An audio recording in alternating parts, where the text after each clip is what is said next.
deputados aqui, ao Dr. Murilo Capella, também a toda a equipe de superintendentes, gerentes, diretores da Secretaria da Saúde. E uma referência especial ao Dr. Murilo, que eu vi a sua última entrevista que deu na RBS, li a entrevista do jornal e conheço o senhor de muito tempo. O senhor, além de conhecedor do tema, do assunto, de todo esse complexo da saúde, mas o senhor também certamente ajudou a construir tudo o que temos hoje na saúde, desde tijolo por tijolo até dos hospitais mais modernos que temos hoje em Florianópolis, no estado, assim como ajudou a fazer os médicos aqui como professor, né? E eu vejo o doutor Murilo sempre novo, mas já, digamos assim, ele é a história da medicina de Santa Catarina. Então, doutor Murilo, eu acho que o senhor, na Secretaria da Saúde, carregando essa sua bagagem, nós vamos ter que mudar alguns conceitos, não em Santa Catarina, mas a nível de Brasil, né? Justamente para que as pessoas passem a ter uma percepção de que a saúde está pelo menos satisfatória. Que a questão da saúde, na segurança, as pessoas, tudo é uma questão também de percepção. Quer dizer, o povo em geral acha que a saúde de agora é muito pior do que de 30 anos atrás. Do ponto de vista, não do ponto de vista de resolução. Hoje tem uma porção de procedimentos que há 30 anos não se fazia. Mas naquilo que era capaz de fazer há 30 anos atrás, as pessoas tinham acesso mais fácil do que agora. Mais fácil do que agora. E nós temos que dizer aqui, com todo o respeito aqui à frente do senhor e dos nossos assessores, assim da assessoria da saúde, na verdade o centro de decisão do SUS, agora, apesar de ter mudado e já mudou um pouco, mas o centro de decisão, o DNA dele ainda é PT, eu fico falando assim. A população não consegue compreender, e nem eu. Como é que pode a Secretaria da Saúde, para decidir pagar R$57 por uma cirurgia, tem que passar por uma porção de conselhos para daí ser aprovado? E se vou lá falar com o secretário da Saúde, não, eu não posso porque tem que passar assim, tem que passar daqui, passar dali. Pô, por que isso? E o secretário não mandou? Não consegue mandar? O doutor, eu sou médico há 37 anos. Deputado há 24, há 26. Desde 94, 24, fiz a conta errada, 23. Em Brusque, na minha cidade natal, que é uma cidade agora de 130 mil habitantes, há 30 anos atrás, se o paciente contactasse pelo INAMPS na época, o médico que podia resolver o problema dele, ele conseguia resolver. Agora não. Agora depende de uma burocracia, ele entra numa fila e entra numa porção de reunião de conselho, e no final ele fica numa fila inacabável. Nunca chega a vez dele, ele está 4 anos na fila. Quer dizer, o cidadão que está 4 anos na fila, ele não está na fila. Ele está excluído. Ele está excluído. O senhor que tem tanto contato com o paciente, faz a ideia, digamos, do quanto é perturbante, por exemplo, uma paciente com incontinência urinária. Uma avó com incontinência urinária. Eu duvido que em Santa Catarina opere pelo SUS. E passa por uma porção de conselho e aquela paciente está na fila esperando, sendo rejeitada pelo neto porque está com cheiro de xixi. Há 30 anos atrás, ela conseguiria resolver o problema. Agora não mais. Então, a burocratização que nós temos é aquilo que o senhor falou, que precisa ser revisto, e não rever nós aqui, porque senão nós íamos combinar lá. Eu combinar aqui, nós íamos combinar com o senhor para nós mudar isso. Não, é que nós estamos vinculados a um centro, a um SUS nacional, a uma teoria nacional que precisa ser adequada, justamente para dar poder de decisão para a Secretaria da Saúde. O problema nosso da Secretaria de Saúde não é organizar, está organizado. O PT nos ensinou muito a organizar a coisa, mas nós organizamos a fila. Não é organizar a fila, é solucionar a fila. Como é que nós vamos fazer essa gestão resolver? Bom, mas então eu só vou fazer 2 perguntas, doutor. Uma, pelo menos. De 2002 para cá, o médico, o anestesista, o cirurgião, o anestesista, quando fazia um procedimento pequenininho pelo SUS, esperava uma fimose, ganhava R$5.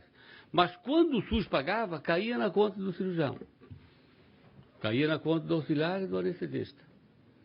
De 2002 para cá, nessa tal da burocratização, o SUS paga tudo para o hospital. Aí a mesma história que nós estamos falando da Secretaria da Saúde, que não tem dinheiro para pagar as suas contas, os hospitais estão na mesma coisa.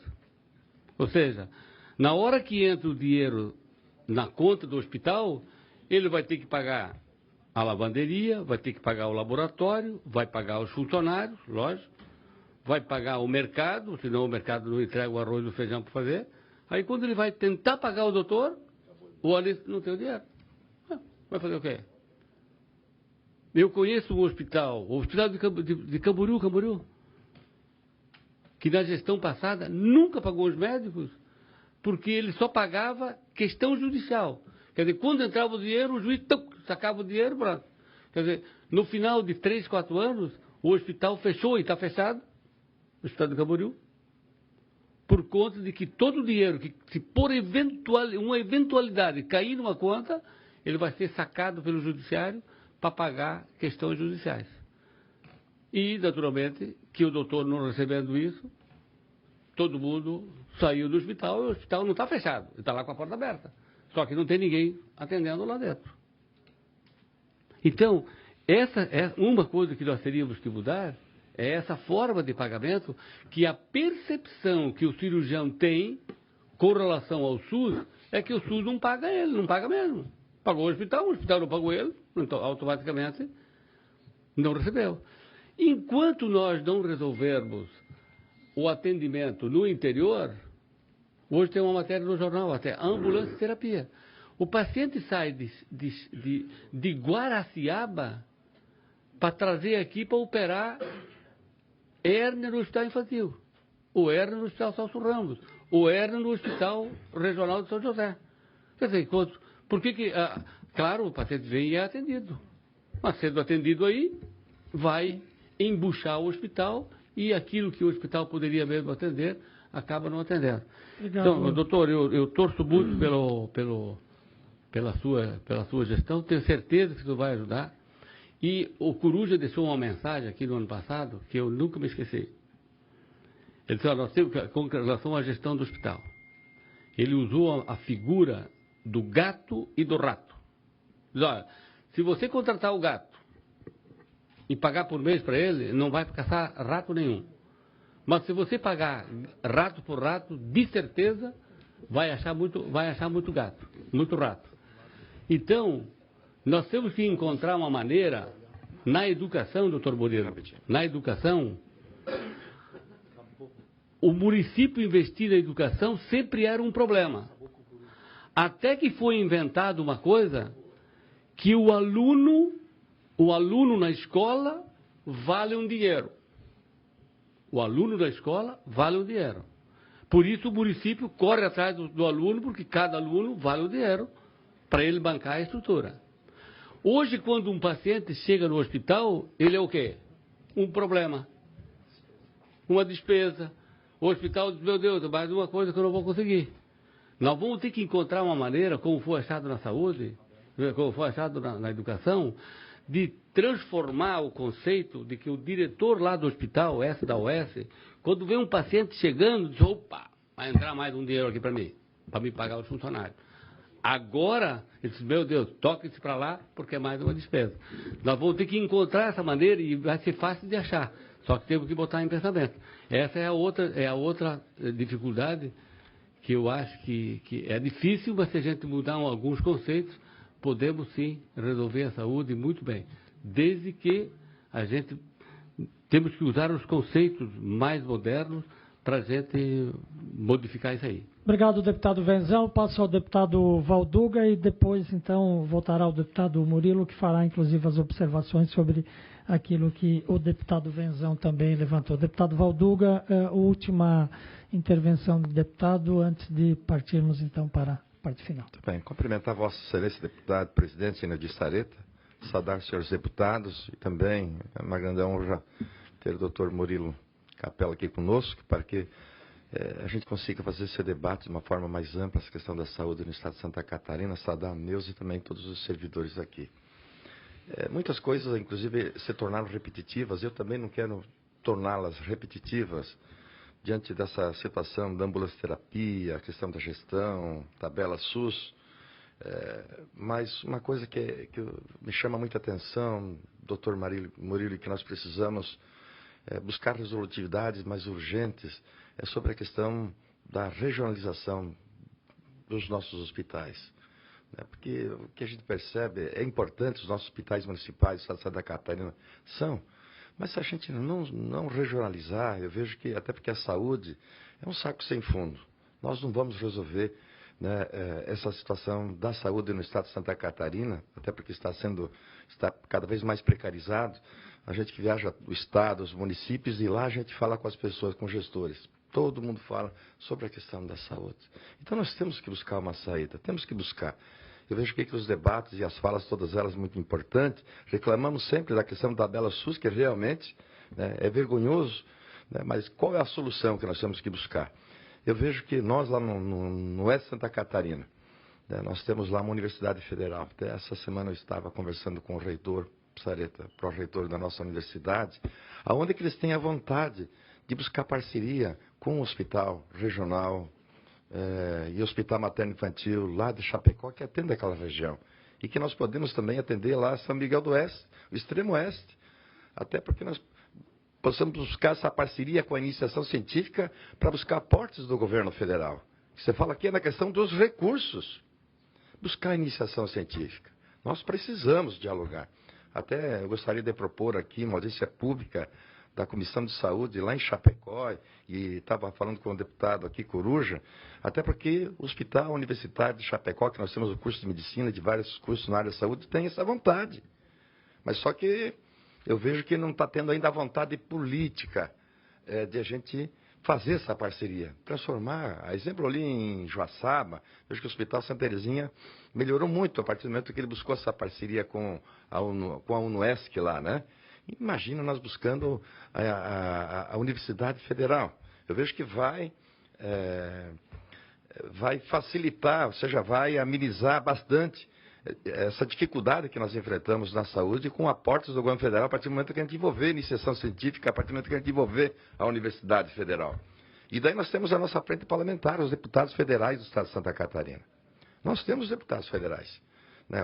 Qual que é a resposta que a bancada federal está dando à saúde do estado de Santa Catarina sobre as emendas parlamentares, ou a emenda das nossas bancadas? Vejo que é importante envolver os nossos deputados, a nossa bancada federal, né, nessa questão da saúde do estado de Santa Catarina. É muito sério, é um debate sério e nós temos que buscar resolutividade. Pautando essa questão da universidade, iniciação científica, né, mas também essa questão da própria regionalização. Se a gente não investir na regionalização, né, os próprios hospitais menores municipais estão ficando aquém da realidade, até porque os médicos mesmo estão indo para os maiores centros. Nós estamos perdendo excelentes profissionais, muitas vezes por falta de investimentos também. Hoje a dificuldade é o custeio. É uma dificuldade o custeio. Então imagina fazer investimento em equipamentos modernos, né, para que a gente possa ser mais eficiente naquilo que a gente está fazendo, para fazer saúde cada vez de mais qualidade. É claro que não estamos no fundo do poço. Né? Nós estamos aqui dialogando, estamos debatendo o que compete à nossa comissão, é muito importante, mas nós temos que buscar. O governo do estado faz um esforço, mas nós também temos que buscar, além do estado de Santa Catarina, e vejo que a iniciação científica, o governo federal, através das nossas universidades federais, possamos buscar parcerias. Enfim, como encaminhamento até, inclusive, um pouco da reunião, porque senão a gente vai ficar aqui, também é importante levantar, mas vamos ficar sempre naquela questão, naquele ping-pong e não se resolve. Então, assim, colocar, inclusive, presidente, como assim, um encaminhamento que nós façamos, uma proposta aqui, uma audiência pública, começando por Chapecó, envolvendo a Universidade Federal da Fronteira Sul, que abrange toda aquela região, né, que envolve São Miguel do Oeste, que nós temos também um regional lá, mas que precisamos levar especialidades para esses hospitais. A exemplo, há pouco tempo nós conquistamos, o deputado Zé Milton foi muito importante, um gesto muito importante do nosso estado, a oncologia infantil. A oncologia infantil. Por que das ambulanceterapias? Né? Até inclusive na vinda do doutor Vicente, que veio na outra vez aqui, e, olha, Valdo, é que na época não tinha Universidade Federal, mas nós temos a iniciação científica, nós temos uma Universidade Federal, então vamos buscar essa parceria com o governo federal através das universidades federais, que nós temos lá no extremo oeste, que vai amenizar, até porque grande parte dos recursos da saúde no estado de Santa Catarina fica para Florianópolis, 2/3. Assim foi a palavra do nosso secretário da Saúde. E 1/3 fica para as demais regiões do Estado. Tanto é que, seguidamente, você vê, né, movimentos e tal aqui, lá em Criciúma, no sul do Estado, no norte do Estado, mas vejo que a gente pode também amenizar com relação a essa questão da descentralização dos recursos, que grande parte ficou aqui. Até por que ficou aqui? É por causa da ambulancioterapia. Nas especialidades, o pessoal tem que vir lá de Itapiranga, Neuza, que é lá de Itapiranga, lá daquela região lá, né? Vem para Florianópolis para fazer um procedimento, muitas vezes vem 2, 3, 4, 5 vezes, não consegue fazer o procedimento Zareta. E tem que voltar por causa da equipe multidisciplinar que precisa ter para, muitas vezes, determinado procedimento. Uma outra questão que nós enfrentamos no Estado é justamente essa questão da judicialização. Eu não sei se foi falado em judicialização. Nós vamos ter um debate específico sobre isso, então exatamente. Podemos deixar isso para esse momento. Exatamente, mas é um tema que ou seja, tudo vai, né, sempre para a questão da judicialização, se a gente não consegue resolver essa questão da saúde, né? Então, só colocar aqui como já uma proposta, e também a gente vai fazer, claro, aqui, vamos oficializar, estava falando com o deputado Coruja, para que nós possamos fazer uma audiência pública, presidente, lá em Chapecó, junto com as nossas universidades federais, que já expressaram, enfim, essa vontade de buscar essa parceria. Nós precisamos desse hospital-escola, porque nós estamos formando médicos, enfermeiros, profissionais de saúde em diversas áreas e não tem aonde fazer estágio. Então, nós precisamos buscar essa parceria com a Universidade Federal e vejo que é muito importante e vai amenizar também esse gargalo que nós temos da saúde do Estado de Santa Catarina. Obrigado, senhor presidente. Obrigado, senhor deputado Valduga, e para, então, fazer sobre essas questões levantadas e também a sua parte final, a sua intervenção final, doutor Murilo. Deputado Serafim Vanzon, muito obrigado pelas suas palavras iniciais a meu respeito. Eu tenho aqui 3 ex-alunos, né? Deputado Serafim Vanzon, deputado Coruja e deputado Dalmo. Então, nos conhecemos desde a época de universidade. Sempre foram bons alunos, por isso que são bons deputados. Né? E tem sempre o que é público na cabeça. Né? Doutor Serafim Vanzon, deputado Serafim Vanzon, falou a respeito do SUS, da gestão do SUS. Quem escreveu o Sistema Único de Saúde como parte integrante da Constituição foi o médico sanitarista Sérgio Arouca, médico muito famoso, mas a ideologia total de esquerda, famoso por isso, todo mundo sabe. Quem o conheceu como eu, em assembleias médicas aí no país, sabe como o doutor Sérgio Arouca, um homem muito inteligente, enxergava a saúde pública. Né? Mas era um homem inteligente e, ao escrever o SUS, ele escreveu o sistema de saúde mais avançado do mundo, porque ele prega a universalidade. É um sistema de saúde tão avançado que outros países do mundo vêm ao Brasil para conhecer. Mas só que o nosso Sistema Único de Saúde, na minha opinião, tem 3 problemas. Um é o financiamento, que é uma luta de entidades médicas, todo o pessoal da área da saúde luta muito para melhorar o financiamento. Se esse financiamento não atingir o índice de 10% da receita corrente do país, vai ser muito difícil o SUS, 30 anos depois, realmente se consolidar. E vai ser sempre motivo de discussões de audiência pública, em assembleias, Congresso Nacional, onde quer que seja. Um é o financiamento, o outro é o modelo de gestão. Eu não me refiro em Santa Catarina, eu me refiro ao modelo de gestão nacional. E a terceira coisa que todo mundo sabe é a corrupção. Que sempre houve corrupção no Sistema Único de Saúde, lá na capital federal. Então, enquanto isso aí não equacionar, vai ficar difícil. O deputado falou num ponto de repasse para os médicos. Não é? Houve uma época em que o trabalho médico tinha uma tabela própria, era repassado, o SUS repassava diretamente para o profissional na conta o trabalho dele. Depois passou a pagar o hospital como um todo e cabe ao hospital fazer o repasse. Por outro lado, muitos médicos se unem e fazem uma pessoa jurídica e o repasse passa a ser para a pessoa jurídica. Quando o hospital recebe esse montante, ele tem que gerir o dinheiro que ele recebeu. E ao receber esse dinheiro, ele tem que pagar fornecedor, tem que pagar realização de exames, etc. O médico fica para trás. E isso ocorre também, doutor Dalmo, em alguns momentos com o S. Também ocorre isso. Lá em Joinville, no hospital Géser Amarante Faria, ocorre a mesma coisa. Quando nós fazemos o repasse do valor do contrato mensal, a administração tem que administrar aquele dinheiro e fica dando prioridade. E quase sempre a prioridade é não pagar um médico num primeiro momento.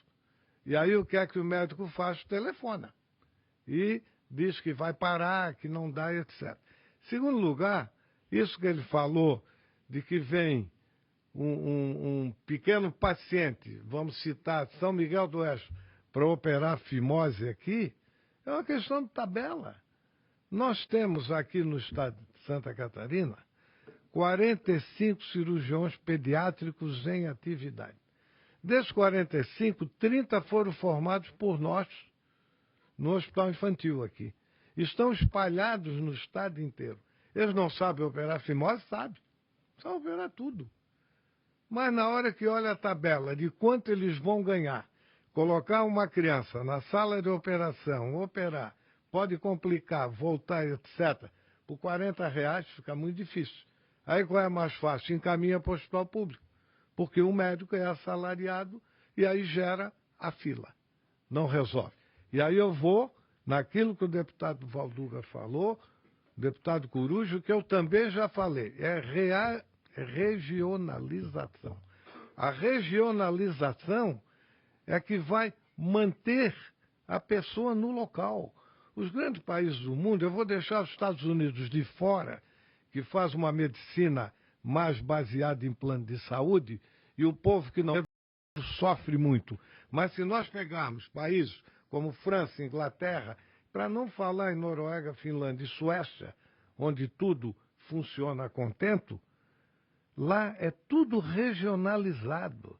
Ninguém pega uma ambulância para ir se tratar na capital do país. Primeiro passa na região. Se a região não tem condições, aí encaminha para o grande centro na capital do país. É assim que funciona. Agora, isso também é baseado em educação.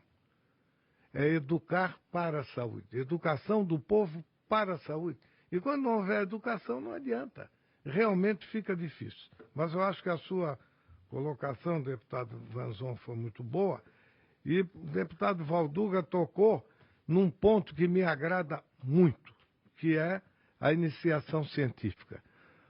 Nós temos hoje, atualmente, em Santa Catarina, 12 faculdades de medicina. 12. Tem mais uma ainda por abrir, né? Se nós não trabalharmos nessa área da iniciação científica, e essa é a minha área, eu fui professor universitário da Federal, da Univale e sou da Unisul. Trabalho na Unisul como professor. E a área da iniciação científica pode ajudar muito o setor saúde. Quanto mais a comunidade se chegar à área universitária, mais solução para o setor saúde. O senhor citou Joaçaba, o Hospital Santa Terezinha foi adquirido pela UNOESC e se transformou num hospital universitário. A região do oeste, de Chapecó, principalmente, que hoje é a 5ª cidade do estado, em população, está num desenvolvimento fantástico, 2 faculdades de medicina, e a faculdade da UNO Chapecó é muito boa, ela é muito bem administrada, tem que utilizar esses recursos em benefício da saúde, trazer para dentro a tecnologia e discutir saúde com a sociedade. Acho extremamente importante envolver o conhecimento científico nisso aí. Bom, por fim, eu quero agradecer... Só, doutor Murilo,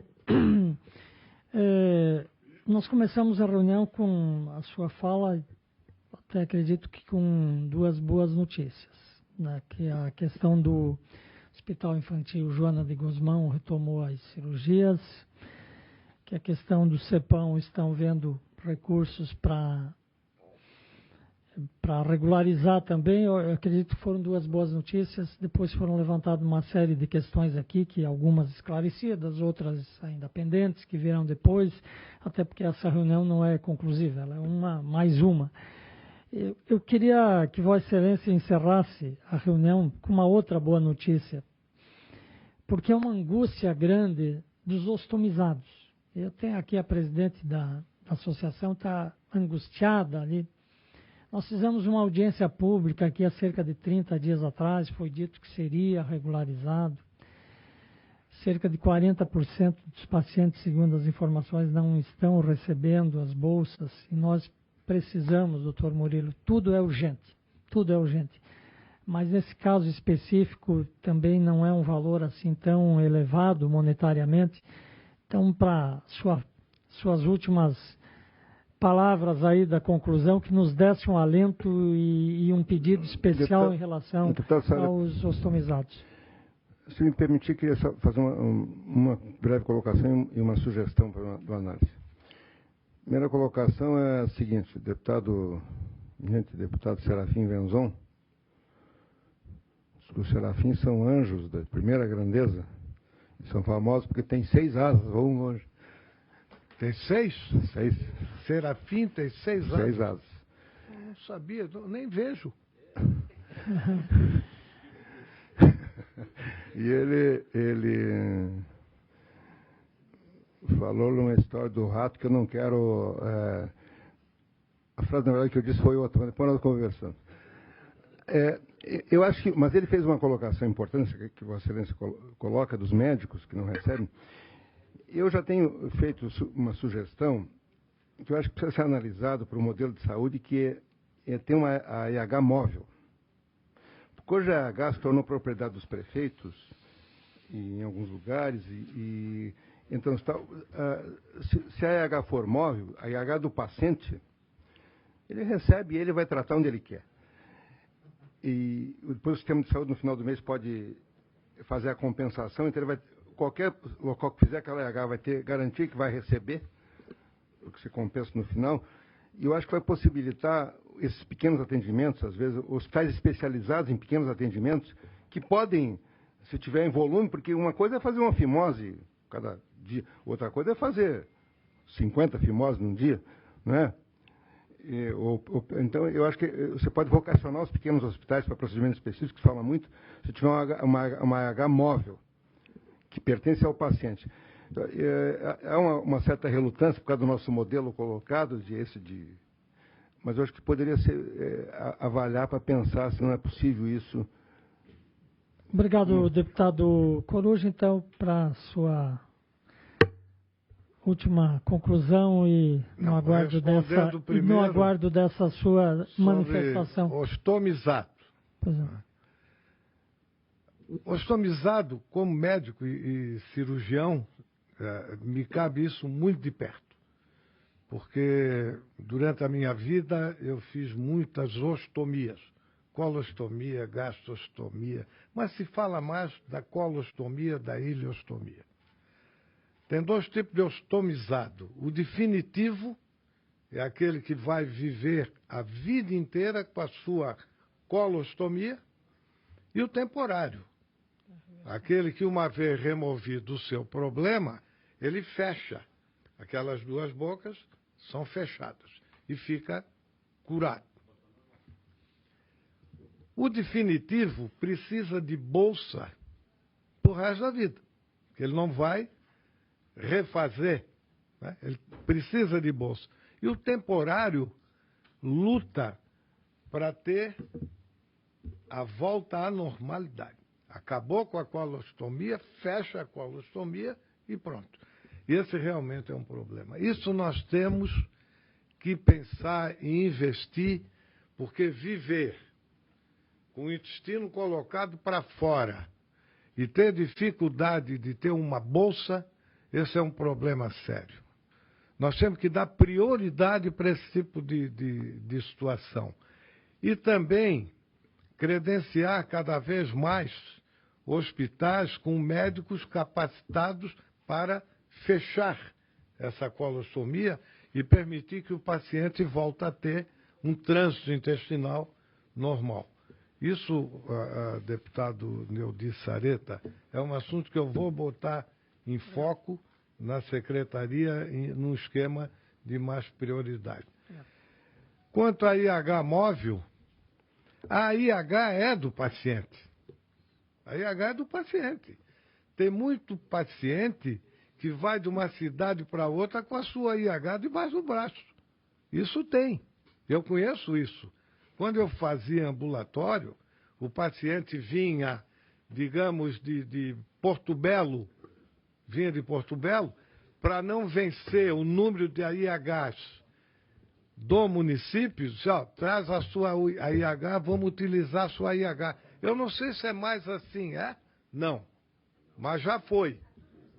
Porque eu já trabalhei da maneira como eu falei. Era um IH móvel. Então é isso aí, a ideia realmente é boa, isso aí funcionava bem. No mais, eu agradeço, senhor presidente, aos deputados, a todos os nossos colaboradores pela oportunidade que nos deu de poder fazer essa exposição, responder algumas perguntas e aguardar um próximo encontro. Muito obrigado. Muito obrigado, Vossa Excelência, obrigado a todos. Quarta que vem, dia 20, esse debate vai prosseguir. Nós temos audiência pública tratando sobre os repasses aos municípios, às secretarias municipais de saúde. Muito obrigado a todos e até a próxima reunião.